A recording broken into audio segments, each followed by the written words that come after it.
Gostaria que você abrisse no Evangelho de João, capítulo 4.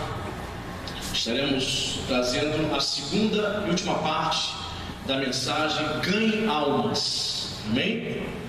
Estamos falando sobre o chamado que o Senhor tem para cada crente em ganhar almas para o reino de Deus. Amém, igreja? Você que não assistiu, não esteve aqui na última quinta-feira, essa mensagem já está lá na página do Facebook, já está no canal, você pode lá assistir. Ganhe Almas, parte 1. Hoje nós vamos trazer a segunda parte. Amém? Você abriu João, capítulo 4. Amém? A partir do verso 35, vamos trabalhar aqui com alguns textos hoje na palavra de Deus. Quem achou, diga amém. Olha o que Jesus diz, irmãos, para os discípulos: não dizeis vós que ainda há 4 meses até a ceifa? Eu, porém, vos digo: erguei os olhos e vede os campos, pois já branquejam para a ceifa. O ceifeiro recebe desde já a recompensa e entesoura o seu fruto para a vida eterna. E dessarte se alegram tanto o semeador como o ceifeiro. Pois, no caso, é verdadeiro o ditado: um é o semeador e o outro é o ceifeiro. Eu vos enviei para ceifar o que não semeastes. Outros trabalharam e vós entrastes no seu trabalho. Veja o que Jesus está dizendo aqui, irmãos, usando aqui a metáfora da colheita, da semeadura. No verso 35 ele diz: olha, não dizerei vós que ainda há 4 meses até a ceifa? Eu, porém, vos digo: erguei os olhos e vede os campos, pois já branquejam para a ceifa. O que Jesus está dizendo é que muitas almas estão prontas para serem salvas. Amém, irmãos? Talvez você tenha essa visão: ah, pastor, já tem tantos evangélicos, né? Já existem muitas pessoas na igreja, existe o mesmo número de pessoas que estão na igreja, fora da igreja, que já se desviaram, já estiveram um dia na igreja e estão fora. Acho que não tem mais ninguém para ser salvo. Acho que o que tinha que chegar já chegou na igreja. Equívoco seu. O Senhor traz a perspectiva de que sempre haverá pessoas para nós ganharmos para o reino de Deus. Amém, gente? Olha, passamos de 200 milhões de habitantes no Brasil, 35, 40 milhões de evangélicos. Olha quantas pessoas ainda estão na idolatria, na feitiçaria, estão ainda no engano, precisando ouvir a palavra de Deus. Então Jesus vai usar essa metáfora: olha, os campos já estão brancos, erguei os olhos. Olha que interessante. Posso dizer também, usar essa metáfora de erguer os olhos. Jesus está mandando olhar para os campos. Erga os olhos e veja. Ou seja, se você não erguer os olhos, você como crente só vai ficar olhando muito mais só com a sua vida. Você será um crente egoísta, um crente que foca somente no seu mundo, seu mundo provinciano. Sua visão será míope espiritualmente. Você nunca terá essa ideia de ser um instrumento nas mãos de Deus para conduzir outras almas aos pés do Senhor. Por isso nós temos que erguer os olhos, porque quem olha para baixo, quem olha só para o lado, não contempla, não tem a visão periférica. Erga os olhos para ganhar almas, diz o Senhor. O verso 36, ele diz: o ceifeiro recebe desde já a recompensa. Ou seja, aquele que está colhendo, aquele que está ganhando almas, recebe desde já. O que significa? Qual é a recompensa do crente que ganha uma alma para o Senhor? Irmãos, não tem preço. Não tem preço você convidar uma pessoa, a pessoa se converter, ela se voltar para Jesus. Você vê a pessoa chegando cheia de problemas, endemoniada, nos vícios, e o Senhor tratar dela, libertar ela, e você vê o crescimento dela. Não tem preço, irmão. Então Jesus está dizendo para os discípulos: vocês já receberam a recompensa. A recompensa é ver uma alma rendida aos pés do Senhor. Amém, querido? É o maior salário. É o maior salário que um ganhador de almas pode ter. Falei na semana passada, repito para você que não esteve aqui: a função de ganhar almas não é somente do pregador, do pastor, do evangelista. A função de ganhar almas é de todo aquele que crê no Senhor. Amém? Nós dissemos na semana passada: quem ganha almas é sábio. Amém, irmão? Olha, Jesus diz: o ceifeiro recebe desde já a recompensa e entesoura o seu fruto para a vida eterna. Olha o que Jesus está dizendo: aquele que ganha uma alma, aquele que conduz uma pessoa até Jesus, ela tem a recompensa de ver esta vida transformada aqui neste momento, nesta vida, no presente, e ainda entesoura para a vida eterna. Ou seja, fala de galardão, como eu falei na semana passada. Um dia estaremos na eternidade, na glória eterna, e encontraremos com pessoas que um dia nós conduzimos a Cristo. Amém, irmão? Imagine você chegar no céu e a pessoa dizer assim: muito obrigado, você foi um instrumento de Deus para que eu pudesse conhecer esse Jesus. Olha, muito obrigado por ter insistido comigo, hein? Lembra quantas vezes eu te dei fora? Quantas vezes você me convidou, te dava fora? Obrigado, Anezinho. Obrigado, você me conduziu até Jesus. Amado, vai ser uma bênção. Olha a recompensa, estamos entesourando para o futuro, para o porvir. Amém, igreja? Se o crente não tiver essas expectativas, essas perspectivas, você vai vivendo uma vida, sabe, assim, meio fútil, meio sem sentido. Você vem à igreja, vai para casa, vai vivendo, se deliciando os seus problemas cotidianos e esquece as promessas que o Senhor tem para aquele que serve a Ele. Amém, igreja? Que bacana. Verso 37 vai dizer o quê?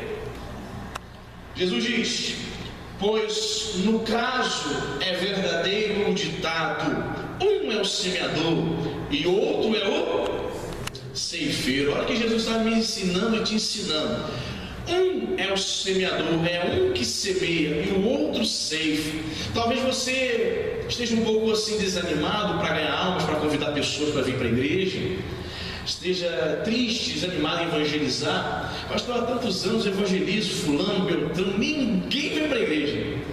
Pastor, não é falta de convidar, não é falta de orar, de jejuar, ninguém me dá atenção. Eu acho que eu não sei nem falar de Jesus, não sei nem pregar. Eu acho que o meu testemunho é fraco. Qual é o teu testemunho? Tem uns camaradas realmente que não tem testemunha. Por exemplo, se você pergunta assim: pastor, qual é o seu testemunho? O senhor fumava maconha, cheirava cocaína, essas coisas pesadas? Não. Meu testemunho era jogar bola, soltar pipa na frente do ventilador e jogar bola de gude, irmão. Nunca bebi, nunca fumei. Será que meu testemunho é fraco? As pessoas olham para mim e dizem: poxa, essa pessoa não foi aquela pessoa barra pesada, né? Que quando se converte, traz um testemunho impactante. Não é isso não, irmão. Jesus está dizendo aqui que um semeia e o outro ceifa. Essa pessoa que você está falando há anos, alguém lá na frente, daqui a 6 meses, daqui a 1 ano, vai falar de Jesus, e essa pessoa vai levá-la para a igreja tranquilamente, sem nenhum trabalho.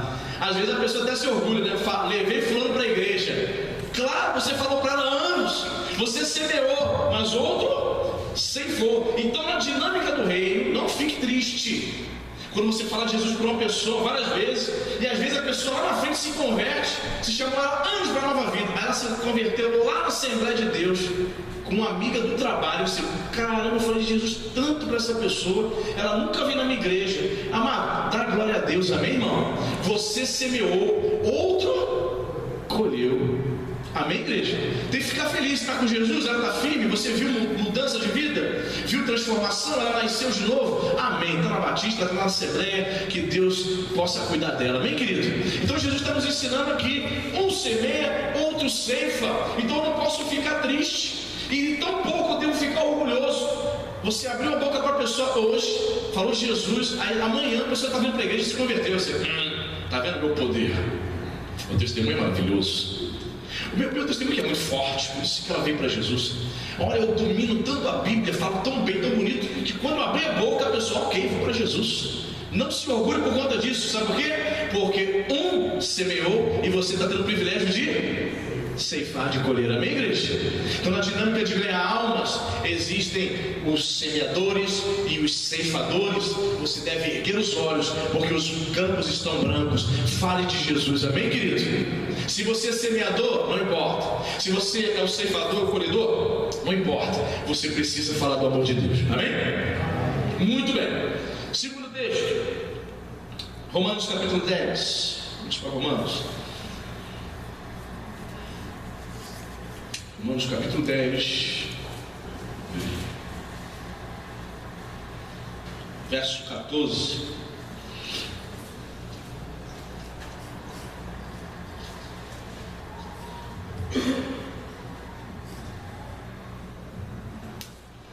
Romanos capítulo 10, verso 14, verso 15. Você achou? Amém? Diz assim a palavra de Deus, Romanos 10, 14, 15. Como, porém, invocarão aquele em quem não creram? E como crerão naquele de quem nada ouviram? E como ouvirão se não há quem pregue? E como pregarão se não forem enviados? Como está escrito: conformosos são os pés dos que anunciam coisas boas, ou as boas novas do Evangelho. Olha só, irmãos, que interessante. Verso 14, a gente pode fazer aqui podemos inverter aqui a ordem do verso 15, voltando do verso 15 para o verso 14. A gente vai analisar o processo de conversão de uma pessoa. Vou ler de novo os versículos e vou inverter a ordem. Olha, como porém invocarão aquele que não creram? Como crerão naquele de quem nada ouviram? E como ouvirão se não há quem pregue?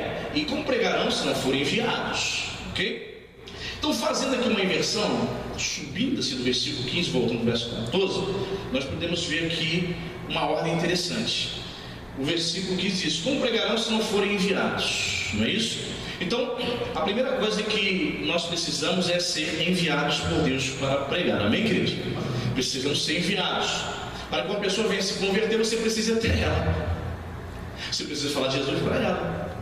Você precisa dar testemunho. Você precisa apresentar o plano de salvação para ela. Como pregarão se não for enviado? Ou seja, a primeira coisa, você é um enviado do Senhor. Você vai até a pessoa e fala de Jesus. Segunda coisa, ele diz assim, voltando, né? Se não há quem pregue. Segunda coisa que você tem que fazer, diga comigo assim: pregar. Você é um enviado para pregar. Amém? Não para criticar. Não apenas para apontar pecados por apontar. Se você apontar o pecado de uma pessoa, tem que ser na autoridade do nome de Jesus e na palavra apontar para ela: olha, a palavra de Deus diz isso. Então você precisa mudar a sua vida, você precisa entregar a sua vida para Jesus, porque a Bíblia mostra para ela, a Bíblia diz isso. Entendeu? Então você é enviado, você, segundo lugar, você prega. Aí diz aqui, voltando, estamos retrocedendo, né? E como ouvirão se não há quem pregue? O terceiro ato no processo de uma alma é: a pessoa precisa ouvir. Você é enviado, você prega, e para que elas possam ouvir, ok? Você precisa pregar. Então você é enviado, você prega, elas ouvem. O quarto processo, elas creem, porque ele pergunta: e como crerão naquele de que nada ouviram? Você está entendendo o que eu estou fazendo aqui? Estou voltando no processo até chegar à conclusão da conversão de uma pessoa. O quinto passo é: elas invocam a Deus. Aí ele retrocede a parte do versículo aqui, ó. Como porém invocarão aquele que não creram? Percebe? Então, primeiro passo, você é enviado. Segundo, você prega. Terceiro, eles ouvem. Quarto, eles creem. Quinto, eles invocam a Deus. Para que uma pessoa possa invocar a Deus, você precisa ser enviado. Para que uma pessoa possa se converter e invocar o Senhor, você precisa pregar. Amém? Para que a pessoa creia, ela precisa ouvir da sua boca a mensagem do Evangelho. Amém? E para que ela invoque ao Senhor, elas precisam ouvir a mensagem das boas novas. E é interessante, né, que o verso 15, Paulo vai citar, né, no texto do Antigo Testamento, dizendo que conformosos são os pés daquele que anuncia as boas novas, ou as coisas boas, ou o Evangelho. Paulo está dizendo que aquele que prega o Evangelho do Senhor Jesus Cristo é abençoado, irmão. É bênção de Deus, instrumento de Deus. Você quer ser um instrumento nas mãos de Deus, irmão? Olha, irmão, a gente serve as pessoas aí fora, né? Às vezes você trabalha numa empresa que nem te valoriza. Você está ali há anos ganhando aquele mesmo salário, nunca cresce, nunca sai daquilo. E às vezes a gente dá tanto valor para aquela empresa, a gente faz tudo bonitinho, e tem que fazer mesmo, né? Você faz o melhor naquela empresa, a gente faz o melhor para o patrão, tal. Você fica ali 20, 30 anos naquela empresa, e às vezes sai de lá, ou fica lá, ou se aposenta lá. Estava conversando com o diácono Carlos, lá de Lafayette. Ele se aposentou recentemente. Aí eu estava conversando com ele falou que ficou. Aí ele falou: pastor, eu fiquei na mesma empresa 35 anos, me aposentei. Funcionário do Estado ele, né? Ele trabalhava ali no Pedro Ernesto, né? Lá no Pedro Ernesto, no Hospital Isabel. 35 anos eu fiquei a pensar, eu falei: meu Deus, 35, é só para poucos isso, né, irmãos? 35 anos ali, na mesma empresa, mesmo patrão. Nos dedicamos tanto às pessoas, aos homens, e temos que fazer isso mesmo, temos que ser o melhor funcionário mesmo, sem dúvida. Mas e para Deus, né? Muitas vezes deixamos de servir o Senhor, deixamos de nos dedicar um pouco do nosso tempo ao Senhor, para falar do amor de Deus, para ganhar uma alma. Falei que na semana passada, se todos nós fizéssemos um propósito de trazer uma alma, de ganhar uma alma para Jesus, uma alma no ano, estou falando por mês, de 6 meses, uma pessoa ganhar para Jesus por ano. Se nós temos aqui 80, 90 pessoas nessa igreja, num ano nós teríamos o quê? Iríamos dobrar. Olha só. E se essas 180 pessoas, decidissem no outro ano ganhar mais uma alma, dobraria para 360. Olha. Com o propósito de ganhar uma. Não é 5, nem 3, nem 10. Uma. Então o que eu quero dizer com isso? É necessário às vezes a gente ter essa dedicação, se dedicar um pouco mais ao Senhor, à obra de Deus, o propósito. Assim como um dia você conheceu Jesus te libertou das drogas, da bebida, te libertou, sabe, do adultério, da fornicação, tanta coisa errada. Você precisa também transmitir e dizer para as pessoas o que Jesus quer fazer na vida delas também. Amém, queridos? Anuncia boas novas, para que elas possam invocar a Deus. É necessário você ser enviado, é necessário você pregar, para que elas ouçam, para que elas creem, para que elas invoquem a Deus. Você entendeu a dinâmica aqui, irmãos? Amém. Terceiro texto, estamos falando aqui sobre o chamado do crente para ganhar almas para Jesus. Mateus capítulo 9, voltemos aqui ao Evangelho. Evangelho de Mateus capítulo 9. Olha o que Jesus vai dizer, irmão. Mateus 9.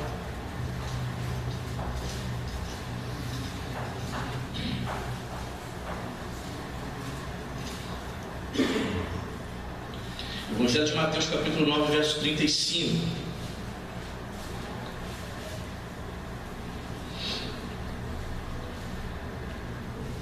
Você achou, amém? E diz assim a palavra de Deus, Mateus 9, 35. E percorria Jesus todas as cidades e povoados, ensinando nas sinagogas, pregando o evangelho do reino e curando toda sorte de doenças e enfermidades. Vendo ele as multidões, olha só que interessante, compadeceu-se delas, porque estavam aflitas e exaustas, como ovelhas que não têm pastor. Olha só, irmãos, nesse processo, nessa dinâmica de ganhar almas para Jesus, nós precisamos ter compaixão pelas almas. Sabe por quê, irmão? Tem que ter paciência. Você já lidou com pessoas que você tentou ajudar e elas não querem ser ajudadas? Puxa, é muito difícil, né? Você querer ajudar, você querer falar para ela, mas ela com cabeça dura, ela não te dá ouvido. Você quer ajudar, você está vendo que ela está trilhando um caminho de morte, você está vendo que ela está trilhando um caminho que vai ser ruim no final dela. Você fala, sabe? Aí ela não te dá ouvidos. Irmãos, tem que olhar com paciência. Jesus olhou com paciência, com compaixão para aquelas pessoas, porque ele viu aquelas pessoas aflitas e exaustas, como ovelhas que não têm pastor, pessoas sem liderança espiritual, pessoas cegas. E o que não falta são pessoas espiritualmente cegas hoje em dia, né, irmão? Você encontra em todo lugar pessoas sem uma liderança. Jesus queria ser o pastor daquelas pessoas. Elas não tinham uma liderança, elas não tinham uma orientação espiritual. Estavam cegas, estavam exaustas e aflitas. Não era uma exaustão física, mas era uma exaustão da alma. Estavam cansadas de sofrer, estavam cansadas de ser escravas do pecado. Jesus via a aflição da alma daquelas pessoas. E diz o texto aqui que Jesus teve o que? Compaixão. Jesus se compadeceu. Para você ganhar uma alma, você tem que amar aquela alma, irmão. Porque você vai ter que ter paciência, você vai ter que orar por ela, vai ter que se compadecer, vai ter que olhar com olhos de misericórdia. Ela vai te irritar, ela vai demonstrar às vezes ingratidão. Digo isso normalmente quando é um ente querido, uma pessoa muito próxima nossa. Você vai falar, olha, Jesus quer mudar a sua vida, e ela, não quero. Mas você percebe ao mesmo tempo que ela está aflita, que ela está exausta, que ela está cansada de bater cabeça na vida, está cansada de sofrer, e você sabe que Jesus é a solução para a vida dela, mas a princípio ela se mostra resistente. Querido, não desista dela, se compadeça dela, meu irmão. O mundo vai dizer, né, fulano como que tem aquela expressão? Pau que nasce torto morre torto, não é isso que as pessoas dizem? falou, não tem jeito. Ou seja, o mundo vai conspirar para que você abandone essas pessoas, para que você não insista com elas. Jesus, quando olhou aquele povo, Jesus se compadeceu, teve compaixão, teve dó. Jesus viu aquelas pessoas necessitadas, viram pessoas aflitas, exaustas, Você trouxe a Bíblia? Bem, gostaria que você abrisse no Evangelho de João, capítulo 4. Estaremos trazendo a segunda e última parte da mensagem Ganhe Almas. Amém? Estamos falando sobre o chamado que o Senhor tem para cada crente em ganhar almas para o reino de Deus. Amém, igreja? Você que não assistiu, não esteve aqui na última quinta-feira, essa mensagem já está lá na página do Facebook, já está no canal, você pode lá assistir. Ganhe Almas, parte 1. Hoje nós vamos trazer a segunda parte. Amém? Você abriu João, capítulo 4. Amém? A partir do verso 35, vamos trabalhar aqui com alguns textos hoje da palavra de Deus. Quem achou, diga amém. Olha o que Jesus diz, irmãos, para os discípulos: não dizeis vós que ainda há 4 meses até a ceifa? Eu, porém, vos digo: erguei os olhos e vede os campos, pois já branquejam para a ceifa. O ceifeiro recebe desde já a recompensa e entesoura o seu fruto para a vida eterna. E dessarte se alegram tanto o semeador como o ceifeiro. Pois, no caso, é verdadeiro o ditado: um é o semeador e o outro é o ceifeiro. Eu vos enviei para ceifar o que não semeastes. Outros trabalharam e vós entrastes no seu trabalho. Veja o que Jesus está dizendo aqui, irmãos, usando aqui a metáfora da colheita, da semeadura. No verso 35 ele diz: olha, não dizeis vós que ainda há 4 meses até a ceifa? Eu, porém, vos digo: erguei os olhos e vejo os campos, pois já branquejam para a ceifa. E Jesus está dizendo que muitas almas estão prontas para serem salvas. Amém, irmãos?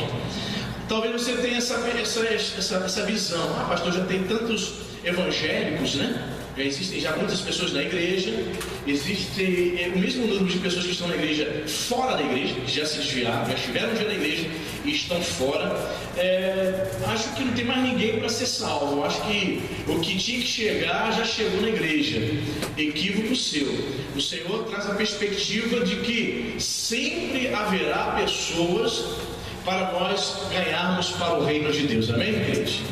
Olha, passamos de 200 milhões de habitantes no Brasil, 35, 40 milhões de evangélicos. Olha quantas pessoas ainda estão na idolatria, na feitiçaria, estão ainda no engano, precisando ouvir a palavra de Deus. Então Jesus vai usar essa metáfora: olha, os campos já estão brancos, erguei os olhos. Olha que interessante. Posso dizer também, usar essa metáfora de erguer os olhos. Jesus está mandando olhar para os campos. Erga os olhos e veja. Ou seja, se você não erguer os olhos, você como crente só vai ficar olhando para o que passou com a sua vida. Você será um crente egoísta, um crente que foca somente no seu mundo, seu mundo provinciano. Sua visão será míope espiritualmente. Você nunca terá essa ideia de ser um instrumento nas mãos de Deus para conduzir outras almas aos pés do Senhor. Por isso nós temos que erguer os olhos, porque quem olha para baixo ou quem olha só para o lado não contempla, não tem a visão periférica. Erga os olhos para ganhar almas, diz o Senhor. No verso 36 ele diz: o ceifeiro recebe desde já a recompensa. Ou seja, aquele que está colhendo, aquele que está ganhando almas, recebe desde já. O que significa? Qual é a recompensa do crente que ganha uma alma para o Senhor? Irmãos, não tem preço. Não tem preço você convidar uma pessoa, a pessoa se converter, ela se voltar para Jesus. Você vê a pessoa chegando cheia de problemas, endemoniada, nos vícios, e o Senhor tratar dela, libertar ela, e você vê o crescimento dela. Não tem preço, irmão. Então Jesus está dizendo para os discípulos: vocês já receberam a recompensa. A recompensa é ver uma alma rendida aos pés do Senhor. Amém, querido? É o maior salário. É o maior salário que um ganhador de almas pode ter. Falei na semana passada, repito para você que não esteve aqui: a função de ganhar almas não é somente do pregador, do pastor, do evangelista. A função de ganhar almas é de todo aquele que crê no Senhor. Amém? Nós dissemos na semana passada: quem ganha almas é sábio. Amém, irmão? Olha, Jesus diz: o ceifeiro recebe desde já a recompensa e entesoura o seu fruto para a vida eterna. Olha o que Jesus está dizendo: aquele que ganha uma alma, aquele que conduz uma pessoa até Jesus, ela tem a recompensa de ver esta vida transformada aqui neste momento, nesta vida, no presente, e ainda em tesoura para a vida eterna. Ou seja, fala de galardão, como eu falei na semana passada. Um dia estaremos na eternidade, na glória eterna, e encontraremos com pessoas que um dia nós conduzimos a Cristo. Amém, irmão? Imagine você chegar no céu e a pessoa dizer assim: muito obrigado, você foi um instrumento de Deus para que eu pudesse conhecer esse Jesus. Olha, muito obrigado por ter insistido comigo, hein? Lembra quantas vezes eu te dei fora? Quantas vezes você me convidou, eu te dava fora? Obrigado, Andrezinho. Obrigado, você me conduziu até Jesus. Amado, vai ser uma bênção. Olha a recompensa, estamos entesourando para o futuro, para o porvir. Amém, igreja? Se o crente não tiver essas expectativas, essas perspectivas, você vai vivendo uma vida, sabe, assim, meio fútil, meio sem sentido. Você vem à igreja, vai para casa, vai vivendo, se crescendo os seus problemas cotidianos e esquece as promessas que o Senhor tem para aquele que serve a Ele. Amém, igreja? Que bacana. Verso 37 vai dizer o quê? Jesus diz: pois no caso é verdadeiro o ditado, um é o semeador e outro é o ceifeiro. Olha que Jesus está me ensinando e te ensinando. Um é o semeador, é um que semeia, e o outro ceifa. Talvez você esteja um pouco assim desanimado para ganhar almas, para convidar pessoas para vir para a igreja, esteja triste, desanimado em evangelizar. Pastor, há tantos anos eu evangelizo fulano, beltrano, ninguém vem para a igreja.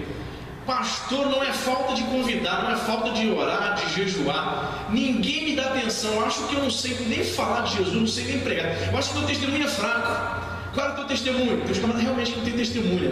Por exemplo, se você perguntar assim: pastor, qual é o seu testemunho? O senhor fumava maconha, cheirava cocaína, essas coisas pesadas? Não. Meu testemunho era jogar bola, soltar pipa na frente do ventilador e jogar bola de gude, irmão. Nunca bebi, nunca fumei. Será que meu testemunho é fraco? As pessoas olham para mim e dizem: poxa, essa pessoa não foi aquela pessoa barra pesada, né? Que quando se converte, traz um testemunho impactante. Não é isso não, irmão. Jesus está dizendo aqui que um semeia e o outro ceifa. Essa pessoa que você está falando há anos, alguém lá na frente, daqui a 6 meses, daqui a 1 ano, vai falar de Jesus, e essa pessoa vai levá-la para a igreja tranquilamente, sem nenhum trabalho. Às vezes a pessoa até se orgulha, né? Levei fulano para a igreja. Claro, você falou para ela há anos, você semeou, mas outro ceifou. Então, na dinâmica do reino, não fique triste quando você fala de Jesus para uma pessoa várias vezes, e às vezes a pessoa lá na frente se converte, se chamou ela anos para a nova vida, aí ela se converteu lá na Assembleia de Deus, com uma amiga do trabalho. Você, caramba, eu falei de Jesus tanto para essa pessoa, ela nunca veio na minha igreja. Amado, dá glória a Deus, amém, irmão? Você semeou, outro colheu. Amém, igreja? Tem que ficar feliz, está com Jesus, ela está firme, você viu mudança de vida, viu transformação, ela nasceu de novo. Amém, está na Batista, está na Assembleia, que Deus possa cuidar dela. Amém, querido? Então Jesus está nos ensinando aqui: um semeia, outro ceifa. Então eu não posso ficar triste, e tampouco eu devo ficar orgulhoso. Você abriu a boca para a pessoa hoje, falou de Jesus, aí amanhã a pessoa está vindo para a igreja e se converteu. Você, está vendo meu poder? O testemunho é maravilhoso. O meu testemunho é muito forte, por isso que ela veio para Jesus.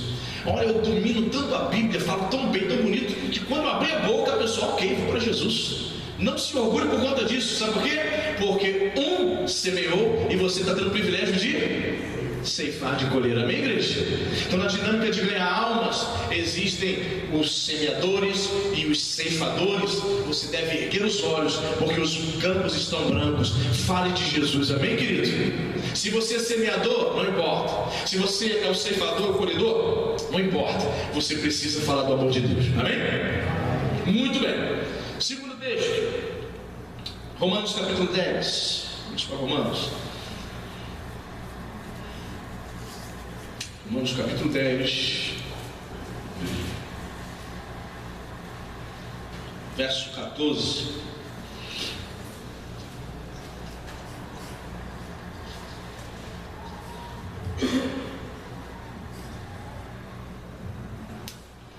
Romanos capítulo 10, verso 14, verso 15. Você achou? Amém? Diz assim a palavra de Deus. Romanos 10, 14, 15. Como, porém, invocarão aquele em quem não creram? E como crerão naquele de quem nada ouviram? E como ouvirão se não há quem pregue? E como pregarão se não forem enviados? Como está escrito: conformosos são os pés dos que anunciam coisas boas, ou as boas novas do Evangelho. Olha só, irmãos, que interessante. Verso 14, a gente pode fazer aqui podemos inverter aqui a ordem do verso 15, voltando do verso 15 para o verso 14. A gente vai analisar o processo de conversão de uma pessoa. Vou ler de novo os versículos e vou inverter a ordem. Olha, como porém invocarão aquele que não creram? Como crerão naquele de quem nada ouviram? E como ouvirão se não há quem pregue? E como pregarão se não forem enviados? Ok?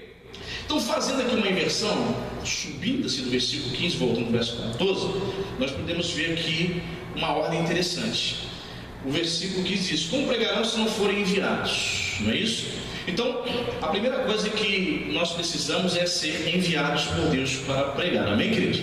Precisamos ser enviados. Para que uma pessoa venha se converter, você precisa ter ela. Você precisa falar de Jesus para ela. Você precisa dar testemunho. Você precisa apresentar o plano de salvação para ela. Como pregarão se não for enviado? Ou seja, a primeira coisa, você é um enviado do Senhor. Você vai até a pessoa e fala de Jesus. Segunda coisa, ele diz assim, voltando, né? Se não há quem pregue. Segunda coisa que você tem que fazer, diga comigo assim: pregar. Você é um enviado para pregar. Amém? Não para criticar. Não apenas para apontar pecados por apontar. Se você apontar o pecado de uma pessoa, tem que ser na autoridade do nome de Jesus e na palavra apontar para ela: olha, a palavra de Deus diz isso. Então você precisa mudar a sua vida, você precisa entregar a sua vida para Jesus, porque a Bíblia mostra para ela, a Bíblia diz isso. Entendeu? Então você é enviado, você, segundo lugar, você prega. Aí diz aqui, voltando, estamos retrocedendo, né? E como ouvirão se não há quem pregue? O terceiro ato no processo de ganhar almas é: a pessoa precisa ouvir.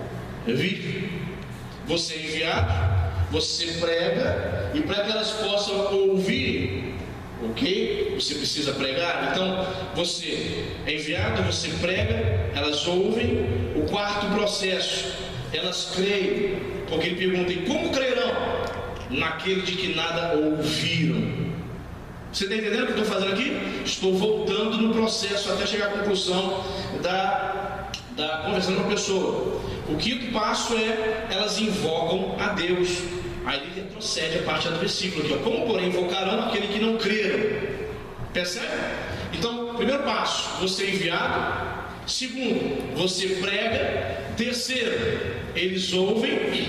Quarto, eles creem. Quinto, eles invocam a Deus.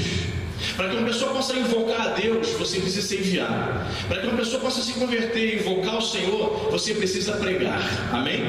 Para que a pessoa creia, ela precisa ouvir da sua boca a mensagem do Evangelho. Amém? E para que ela invoque ao Senhor, elas precisam ouvir a mensagem das boas novas. E é interessante, né, que no verso 15 Paulo vai citar, né, no texto do Antigo Testamento, dizendo que conformosos são os pés daquele que anuncia as boas novas, ou as coisas boas, ou o Evangelho. Paulo está dizendo que aquele que prega o Evangelho do Senhor Jesus Cristo é abençoado, irmão. É bênção de Deus, instrumento de Deus. Você quer ser um instrumento nas mãos de Deus, irmão? Olha, irmão, a gente serve as pessoas aí fora, né? Às vezes você trabalha numa empresa que nem te valoriza, você está ali há anos, ganhando aquele mesmo salário, nunca cresce, nunca sai daquilo.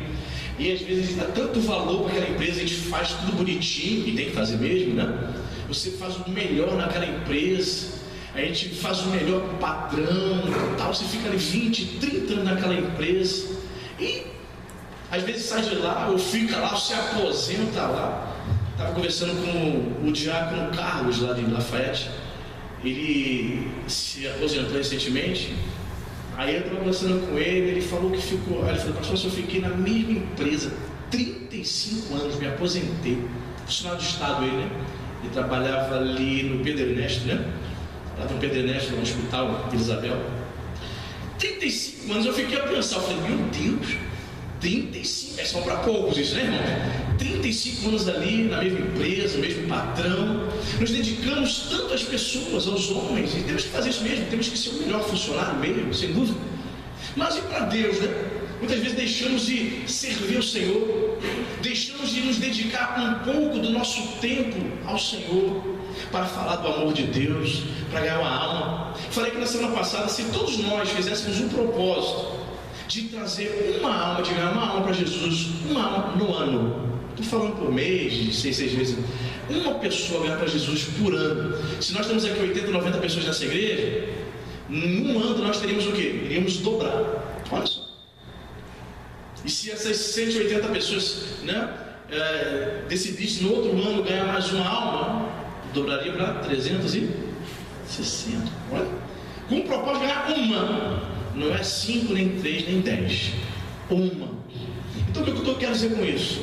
É necessário às vezes a gente ter essa dedicação, se dedicar um pouco mais ao Senhor, à obra de Deus, o propósito. Assim como um dia você conheceu Jesus te libertou das drogas, da bebida, te libertou, sabe, do adultério, da fornicação, tanta coisa errada. Você precisa também transmitir e dizer para as pessoas o que Jesus quer fazer na vida delas também. Amém, queridos? Anuncia boas novas, para que elas possam invocar a Deus. É necessário você ser enviado, é necessário você pregar, para que elas ouçam, para que elas creem, para que elas invoquem a Deus. Você entendeu a dinâmica aqui, irmãos? Amém. Terceiro texto, estamos falando aqui sobre o chamado do crente para ganhar almas para Jesus. Mateus capítulo 9, voltemos aqui ao Evangelho. Evangelho de Mateus capítulo 9. Olha o que Jesus vai dizer, irmão, Mateus 9.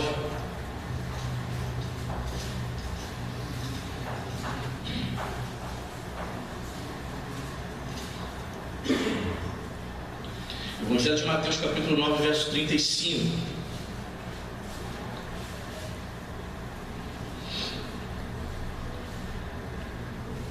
Você achou, amém? E diz assim a palavra de Deus, Mateus 9, 35. E percorria Jesus todas as cidades e povoados, ensinando nas sinagogas, pregando o evangelho do reino e curando toda sorte de doenças e enfermidades. Vendo ele as multidões, olha só que interessante, compadeceu-se delas, porque estavam aflitas e exaustas, como ovelhas que não têm pastor. Olha só, irmãos, nesse processo, nessa dinâmica de ganhar almas para Jesus, nós precisamos ter compaixão pelas almas. Sabe por quê, irmão? Tem que ter paciência. Você já lidou com pessoas que você tentou ajudar e elas não querem ser ajudadas? Puxa, é muito difícil, né? Você querer ajudar, você querer falar para ela, mas ela não, cabeça dura, ela não te dá ouvido. Você quer ajudar, você está vendo que ela está trilhando um caminho de morte, você está vendo que ela está trilhando um caminho que vai ser ruim no final dela. Você fala, sabe? Aí ela não te dá ouvidos. Irmãos, tem que olhar com paciência. Jesus olhou com paciência, com compaixão para aquelas pessoas, porque ele viu aquelas pessoas aflitas e exaustas, como ovelhas que não têm pastor, pessoas sem liderança espiritual, pessoas cegas. E o que não falta são pessoas espiritualmente cegas hoje em dia, né, irmão? Você encontra em todo lugar pessoas sem uma liderança. Jesus queria ser o pastor daquelas pessoas. Elas não tinham uma liderança, elas não tinham uma orientação espiritual, estavam cegas, estavam exaustas e aflitas. Não era uma exaustão física, mas era uma exaustão da alma. Estavam cansadas de sofrer, estavam cansadas de ser escravas do pecado. Jesus via a aflição da alma daquelas pessoas, e diz o texto aqui que Jesus teve o que? Com o Pai, Jesus se compadeceu. Para você ganhar uma alma, você tem que amar aquela alma, irmão. Porque você vai ter que ter paciência, você vai ter que orar por ela, vai ter que se compadecer, vai ter que olhar com olhos de misericórdia. Ela vai te irritar, ela vai demonstrar às vezes ingratidão. Digo isso normalmente quando é um ente querido, uma pessoa muito próxima nossa. Você vai falar, olha, Jesus quer mudar a sua vida, e ela, não quero. Mas você percebe ao mesmo tempo que ela está aflita, que ela está exausta, que ela está cansada de bater cabeça da vida, está cansada de sofrer, e você sabe que Jesus é a solução para a vida dela, mas a princípio ela se mostra resistente. Querido, não desista dela. Se compadeça dela, meu irmão. O mundo vai dizer, né? Fulano, né? Fulano como que tem aquela expressão? Pau que nasce torto, morre torto, não é isso que as pessoas dizem? Fulano não tem jeito. Ou seja, o mundo vai conspirar para que você abandone essas pessoas, para que você não insista com elas. Jesus, quando olhou aquele povo, Jesus se teve compaixão, teve dó. Jesus viu aquelas pessoas necessitadas, viram pessoas aflitas, exaustas, de se compadecer, ter compaixão. As pessoas, por exemplo, não sei se você tem esse hábito de estar na rua, dirigindo no ônibus, aí você vê um cachorrinho atravessando. As crianças, principalmente de mulheres, falam o quê? Ai, tadinho, cuidado! Freia, quase bate, atropela. Irmãos, eu morava lá dentro do Novo Horizonte, um dia ouvindo, irmãos, naquela pista de barro para vir para a pista, surgiu do nada um vira-lata, irmão. Eu freiei, eu não consegui frear, irmão. Eu falei, Jesus, matei.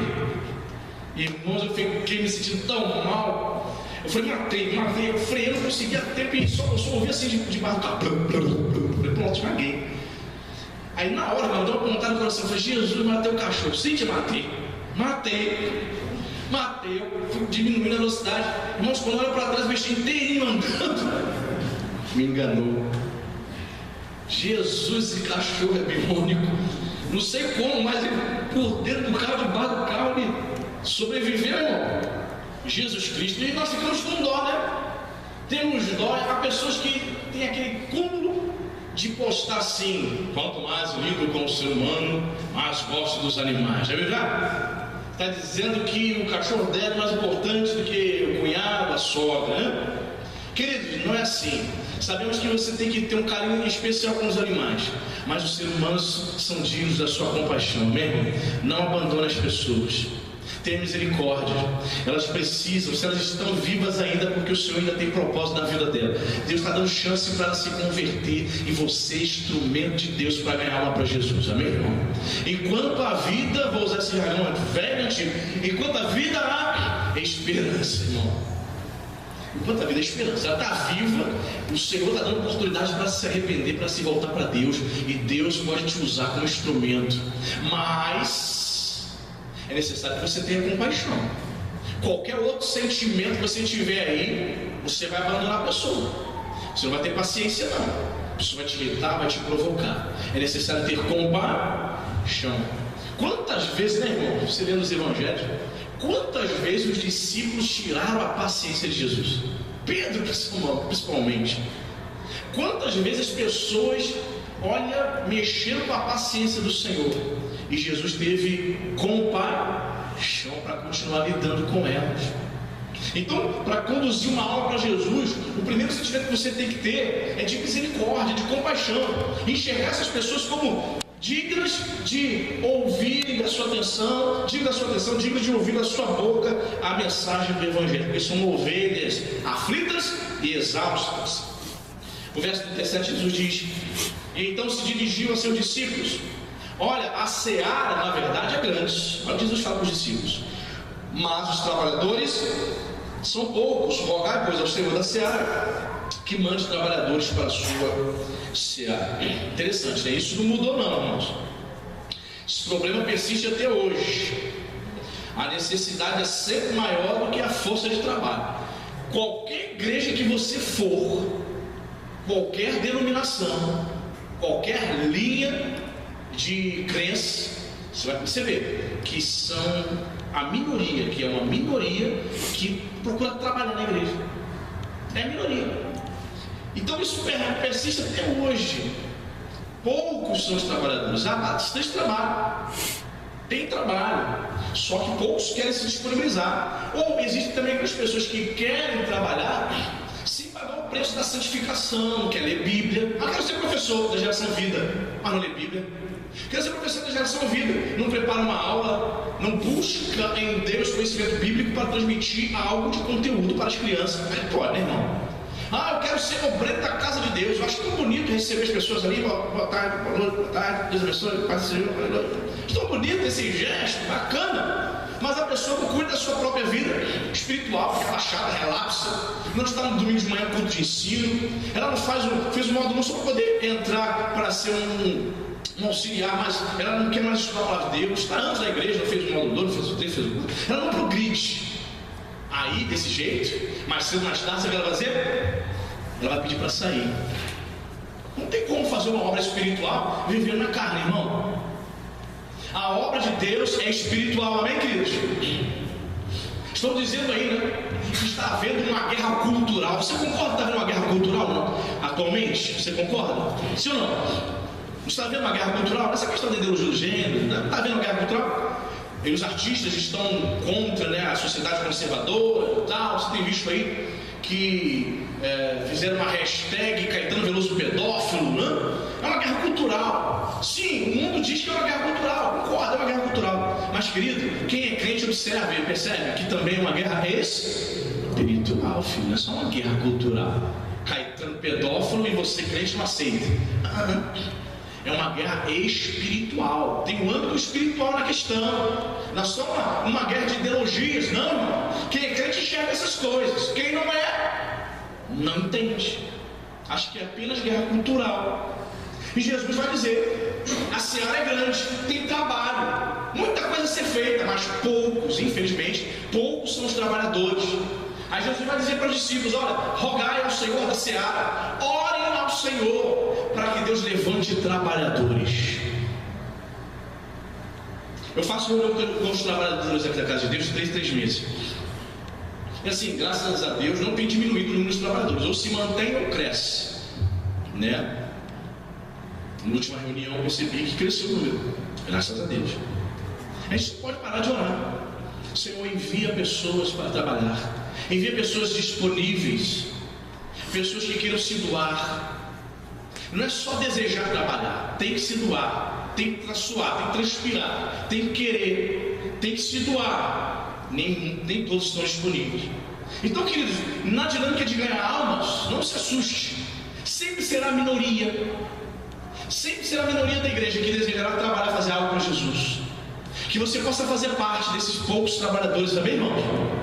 Você que vem ter essa quinta-feira aqui, Deus está falando contigo. Você tem habilidade, tem talento. Se quadre dentro dos padrões de Deus. Não tente transformar os padrões divinos aos seus padrões. Se enquadre os padrões divinos e sirva a Ele. Amém, igreja? Sirva a Ele, faça parte. Deus está dizendo: olha, poucos são os trabalhadores. Sirva ao Senhor, trabalhe para Ele. Amém, querido? Sirva a Jesus. Quarto texto, 1 Coríntios capítulo 9. Esse chamado que Deus tem para mim, para você, de ganhar almas, veja o que Paulo diz.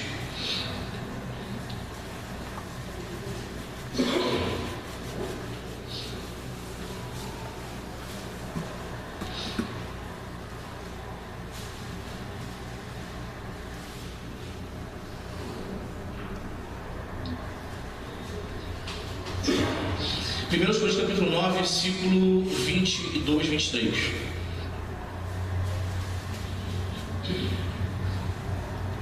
Diz assim a palavra. Olha o que Paulo fala: fiz-me fraco para com os fracos, com o fim de ganhar os fracos. Fiz-me tudo para com todos, com o fim de, por todos os modos, salvar alguns. Olha o que Paulo diz, irmãos: tudo faço, repita comigo, tudo faço. Tudo faço por causa do Evangelho, com o fim de me tornar cooperador com Ele. Olha só, irmãos. Vamos lá, vamos analisar o versículo 22. Fiz-me fraco com os fracos, com o fim de ganhar os fracos. Aqui, irmãos, Paulo escreve a disposição dele de se adaptar a costumes e hábitos das pessoas, de alguns grupos, para atraí-las para o Evangelho, sem comprometer a verdade, tá? Adaptar-se à cultura e a hábitos sem comprometer a verdade do Evangelho. Vou explicar. Por exemplo, quando um missionário ou você vai morar perto de uma aldeia indígena, como é que você vai falar de Jesus? Como é que é a dinâmica? Você chega numa aldeia indígena, todo mundo lá de tanguinhas, mulheres de seio de fora, normal, aquilo ali eles não veem nenhuma questão sexual nessa parte. Então você vai chegar lá, olha, arrependa-se, eu vim aqui falar de Jesus. Minha senhora, vamos sutiã, por favor. Não gosto nem de ver a senhora aí, por favor. Todas as senhoras, as jovens, isso aí de fora é cultura. Então, diz aqui que Paulo se fez de fraco para ganhar os fracos. Ou seja, alguma coisa a pessoa vai ter que fazer para se adaptar àquela cultura, para tentar apresentar Jesus de forma que eles entendam. É isso que Paulo está dizendo, amém? Não é comprometer o Evangelho. Eu estava lendo, dei tanto livro que nem sei onde está isso, mas eu estava lendo. Estava lendo o seguinte, sobre essa questão missionária hoje em dia. Vamos supor que você seja um missionário, você vá para a África, as tribos africanas, onde exista o hábito da poligamia, que ainda tem, tá? Muitas culturas. Aí, o que os missionários estão fazendo hoje, irmãos? Aí você chega numa família, aí tem um pai, 2 mulheres, 12, 13 filhos, mais 2. Você é um pregador do Evangelho, você sabe que a Bíblia vai ensinar a monogamia, que o homem tem que ser esposo de uma só mulher. O que os missionários estão fazendo? Eles não estão dizendo assim, olha, se arrependa, minha senhora, quem é aqui que chegou por último? Ah, essa senhora, mete o pé, arruma a mala, vai embora, mas eu tenho 4 filhos com ele, vai embora, vai mendigar, vai ficar na rua, o problema é teu, mas não sei trabalhar. Estão fazendo isso? Já está ali uma família formada. E eles não estão desfazendo essa família, estão pregando o Evangelho, estão ensinando o ideal bíblico que é a monogamia, e estão ensinando e passando para a segunda geração a não ter mais a prática da poligamia. É assim agora que os missionários estão fazendo ao chegar numa aldeia ou numa cultura. Significa que a igreja concorda com aquele estilo de vida? Para eles é normal. Por conta, olha só, tem a questão da lei do amor, né, irmão? A ética cristã vai pesar. Você vai mandar aquela família embora? Porque se ela for embora, vai mendigar, vai ficar na rua da amargura de fato. São pessoas que vivem ali, dependem do marido e tal. Então estão ensinando o seguinte: a segunda geração para os filhos a prática da monogamia, não praticar mais a poligamia. Então o intuito é formar a segunda e terceira geração. É claro, né, que o dia a dia os missionários vão tratar dessas questões, né? Vai procurar ensinar. Se chegar um momento em que uma das mulheres diz, de fato, eu tenho aprendido e tal, eu me sinto bem, desde que vocês chegaram aqui, começaram a ensinar pra gente, então nós desejamos, de fato, não viver mais dessa forma. Eles estão ensinando, mas eles não estão forçando a desfazer aquela família, entendeu? Fazendo e trabalhando em cima dos filhos da segunda geração para que tenha um padrão monogâmico. Olha como é difícil, irmão. Como é difícil, né, irmão? Você pregar o Evangelho, você sabe que a poligamia não é o ideal divino. Você chega numa família já constituída, você desfaz, desconstrói a família. Aliás, eles aceitam Jesus e vão aceitar também que você desfaleça, né, a família dele, desfaça. Percebe? Então Paulo sabia se adaptar à cultura, à questão cultural, aos hábitos de alguns grupos, sem comprometer a verdade. Então fiz-me fraco, ok? Fiz-me fraco para ganhar os fracos. Não significa que você vai concordar e compactuar com o pecado das pessoas, amém? Mas você vai saber como lidar com isso. Por exemplo, existem lugares, até no Rio de Janeiro, sul fluminense, que as igrejas não abrem domingo de manhã, por nada. Só a Nova Vida que insiste lá a abrir domingo de manhã, só a Nova Vida. Até as igrejas históricas, a escola bíblica dominical funciona de tarde. Por quê? Sul Fluminense, um frio terrível. Então o pastor teve que se adaptar, a maioria das igrejas, se adaptar à cultura. Abrir de manhã, ninguém ia. Anos a fim, escola bíblica dominical já tem uma frequência baixa, ninguém ia. Então, pastor, ok, vamos colocar aqui a escola dominical 5 horas da tarde, domingo. Vocês já veem que a escola dominical já fica com o culto. Fiz-me fraco. O pastor não vai sozinho para a igreja, ele fica em casa de manhã preparando-se para o culto à noite. Fiz-me fraco para ganhar o quê? Os fracos. fracos não têm força para sair de manhã. Um frio terrível como Curitiba e Porto Alegre. São fracos? São. Porque quem quer Jesus de verdade, quem está maduro, quem está firme, não olha, isso é questão de tempo. Amém? Não olha. Porém, você está lidando com fracos ainda, né? Pessoas ainda que não têm um amor ainda intenso ao ponto de acordar cedo, debaixo de um frio, 5 graus, 13 graus, e ir para a igreja. Aí o pastor vai fazer o quê? Desiste dessas pessoas? Faz o quê? Procura ganhar o fraco, se fazendo de fraco. Foi isso que Paulo fez. Paulo não comprometeu a mensagem do Evangelho se fazendo de fraco. Quem entendeu? Ok. Quinto ponto, para a gente poder orar ainda. Não terminei não, versículo 23. Falei 23. Tudo faço por causa do Evangelho, com o fim de me tornar cooperador com ele. Paulo cooperava com o Evangelho, ele era um colaborador, ele colaborava com o avanço do Evangelho. Paulo não se via como um indivíduo que estava trazendo uma mensagem própria dele, mas ele via-se como um sujeito que estava cooperando com o Evangelho de Jesus Cristo, se via como instrumento nas mãos de Deus, ok? E para a gente poder fechar aqui, Atos capítulo 13, Atos 13, verso 49.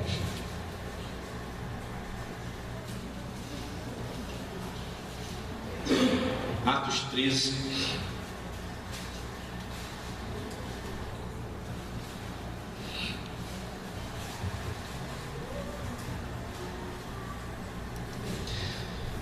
diz assim a Bíblia, Atos 13, 49.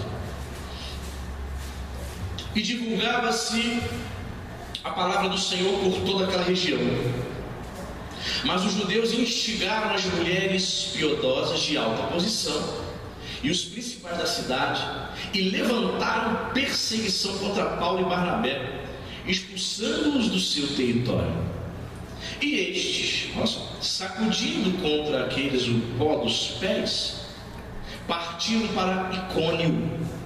Os discípulos, porém, transbordavam de alegria e do... Você percebe o que aconteceu aqui, irmão?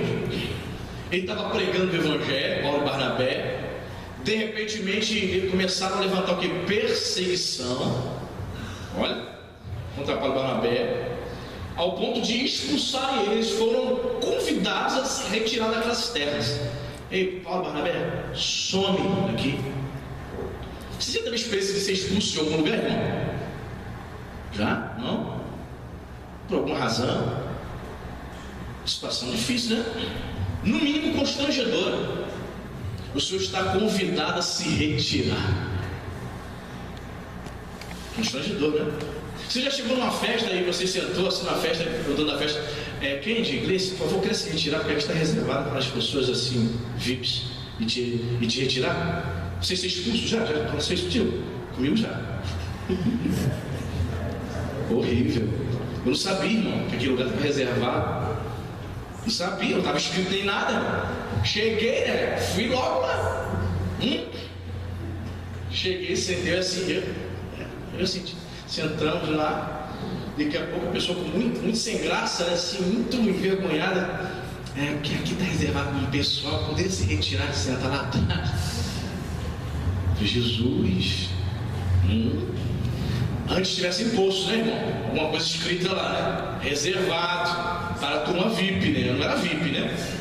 Por isso que eu fui expulso. Eu sei, é constrangedor, é chato. Ser expulso de algum lugar. Se retira, por favor. Eles foram expulsos daquelas terras. Isso chateia uma pessoa, sim ou não, irmão? Chatearia você? Claro, né? Você é ser humano. E diz aqui: e estes, Paulo e Barnabé, sacudindo contra aqueles o pó dos pés.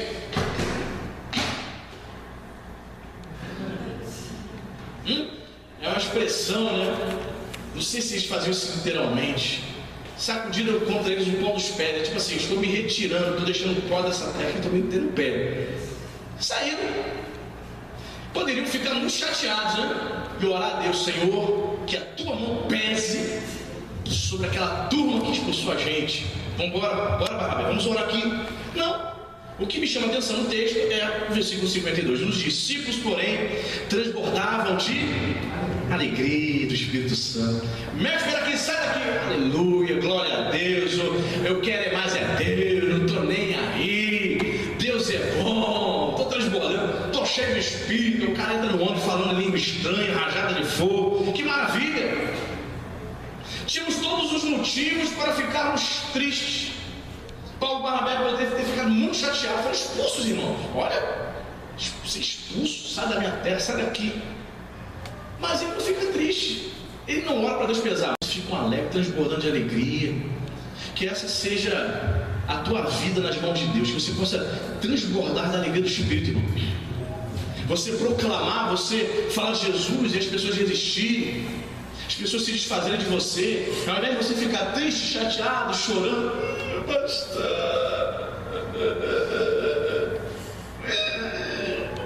Tem gente que chora nem sabe o clima, né? Pastor, que foi? Estão me perseguindo, pastor. Estão me expulsando lá no trabalho. Tá. Aí você vem chorando. Fala: não, irmã. Glorifica, dá glória a Deus, seja cheio do Espírito Santo. A perseguição significa que você está no caminho certo, você está fazendo a vontade de Deus. Está sendo perseguido porque você fala Jesus, está no caminho certo, glorifica Jesus, bota o louvor e começa a cantar bem alto, irmão. Paulo sacudiu os pés, o pó dos pés, tipo assim: eu não vou me bater com isso, ok, expulsão, tchau, ok, vou para outras terras, vou falar de Jesus, eu vou continuar alegre e feliz com Jesus. Amém, irmão? Não sei, talvez você esteja triste, desanimado, te expulsar, te maltratando, te perseguindo, mas continue firme no Senhor, e o Espírito Santo vai te encher. E eles transbordaram. Que nós possamos transbordar, sabe? Ser cheio do Espírito Santo, mais e mais. Nada pode abater você, nada vai tirar a tua alegria de servir ao Senhor. Nada pode. Não é marido incrédulo, não é filho incrédulo, não é patrão endemoniado. Ninguém pode tirar a alegria do Espírito que está no teu coração. Ninguém. Você não serve a Deus? Você está servindo o Senhor? Estão te perseguindo? Não tem problema. O Senhor vai te encher em nome de Jesus. Amém, queridos? Vamos orar? Amém. Vamos orar. Feche seus olhos. Senhor Deus e Pai, em nome de Jesus Cristo, Senhor, eu peço ao Senhor nesta noite que o Senhor possa levantar trabalhadores para a tua seara. Senhor, tu mesmo disseste aos teus discípulos que a seara é grande, mas poucos se disponibilizam, Senhor. Poucos estão se doando. Senhor, os campos estão brancos para a colheita, para a ceifa. Senhor, tu mesmo disseste: erguei os olhos. Senhor, nós não queremos olhar para os problemas, para as adversidades, olhar para as nossas próprias vidas e deixar, meu Pai, de sermos semeadores. Queremos olhar para os campos. Queremos, meu Pai, em nome de Jesus, ser usados por Ti para semear, para ceifar. Queremos ser usados por Ti, Senhor, para, meu Deus, levar pessoas a invocar o Teu nome. Queremos ser enviados por Ti. Queremos pregar as boas novas. Conformosos são os pés daqueles que anunciam as boas novas. O Senhor mesmo disse, Pai. Meu Deus, em nome de Jesus, abre nossa mente para entendermos isso. Nós não queremos viver, Senhor, meu Deus, uma vida egoísta, pensando em nós mesmos, mas nós queremos compartilhar, Senhor, a mensagem da salvação. Queremos dizer, meu Pai, que o Senhor morreu na cruz, mas ressuscitou e vivo está, sentado à direita de Deus Pai. Meu Deus, em nome de Jesus, levanta pessoas aqui, Senhor, que sintam compaixão pelas almas.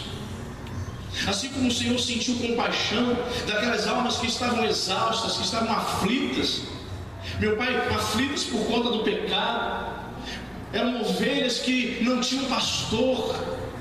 Meu Deus, em nome de Jesus, que nós possamos ser instrumentos nas Tuas mãos, meu Deus, para, em nome de Jesus, falar do Teu amor para aqueles que não têm nenhuma direção. para aqueles que são cegos espiritualmente, Pai. Em nome de Jesus. Meu Deus, a tua palavra diz que o teu servo Paulo, ele fazia tudo por causa do Evangelho. Ele fez tudo, ele não olhou as circunstâncias, ele não olhou as adversidades, as perseguições. Pelo contrário, era um homem cheio do Espírito Santo. Tinha muitos motivos para ficar chateado, tinha muitas razões para ficar chateado, porque as pessoas o perseguiam por conta da sua fé, por conta da sua fidelidade. Querido, talvez você esteja aqui e seja assim, ter sido perseguido pelos seus parentes, pelos seus amigos. Talvez você tenha sofrido perseguição dentro da sua própria casa por causa da sua fé. Querido, nessa noite o Senhor te enche em nome de Jesus. O Senhor te enche para que você continue transbordando da alegria do Espírito, para que você continue proclamando, compartilhando as boas novas. Querido, por causa do Evangelho, você está suportando tudo isso. O Senhor Jesus disse que há recompensa, aleluia. Recompensa nesta vida e recompensa na vida eterna. A recompensa nesta vida é você ver uma alma transformada. A recompensa nesta vida é você ver uma pessoa se chegando à casa de Deus, sendo transformada, sendo liberta, sendo usada por Deus, se tornando uma mensageira, uma pregadora da palavra. Querido, Deus diz que a recompensa para aquele que é um semeador, para aquele que é um ceifeiro, a recompensa é lá na eternidade. Nós vemos as almas que o Senhor colocou diante de nós. Meu Deus, em nome de Jesus, desperta em nós, Senhor, amor pelas almas. Senhor, nos incomoda para falarmos do teu amor. Em nome de Jesus, meu Pai, que pessoas sejam colocadas diante de nós.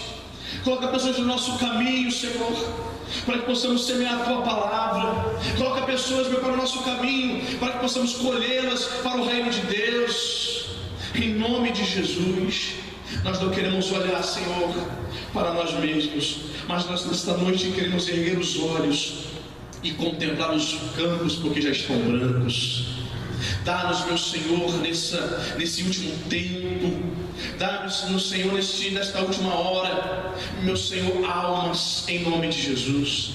Dá-nos, meu Pai, uma colheita de almas para teu louvor.